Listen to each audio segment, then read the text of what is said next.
যেভাবেই হোক সশরীরে আপনাদের মাঝে হাজির হব। আমি চেষ্টা করব আমার সর্বস্ব দিয়ে যাদের জন্য আমি শপথ নিয়েছিলাম তাদের পাশে দাঁড়ানোর। শুরু করিতেছি মহান আল্লাহর নামে, যিনি পরম করুণাময় এবং অত্যন্ত দয়ালু।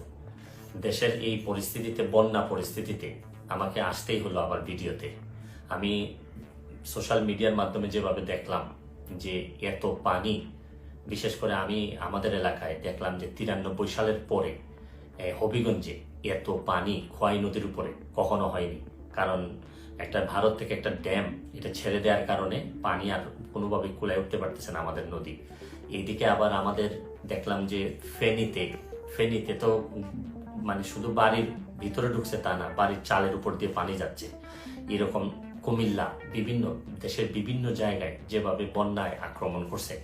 আমি যেহেতু বন্যা নিয়ে কাজ করছি, আমার কাছে মনে হয়েছে যে এই বন্যার সময় আমার একটা অধিকার আছে যে আপনাদের সবাইকে একটা আহ্বান করার, যে যে যে এলাকায় কৃতি সন্তান আছে তারা নিজেরা একটু ঝাঁপিয়ে পড়েন মানুষের।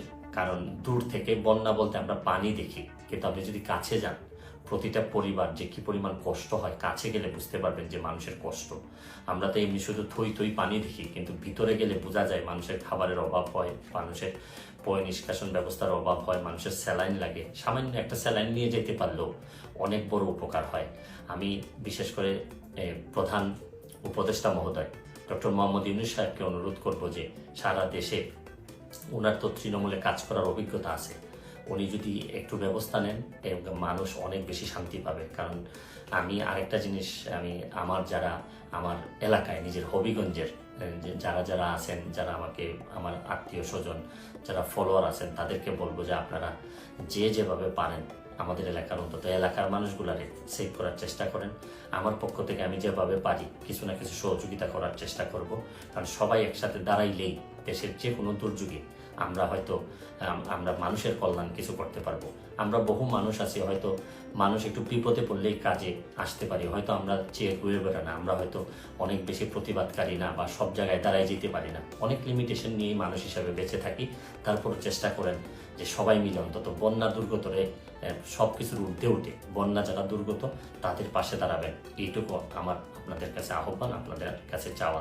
তারপর আমি একটা জিনিস বলি যে খুব খারাপ, এখনো আমাদের এলাকায় নদী ভাঙ্গন দেখা দেয়নি, নদীর চারদিকে পানি পড়তেছে।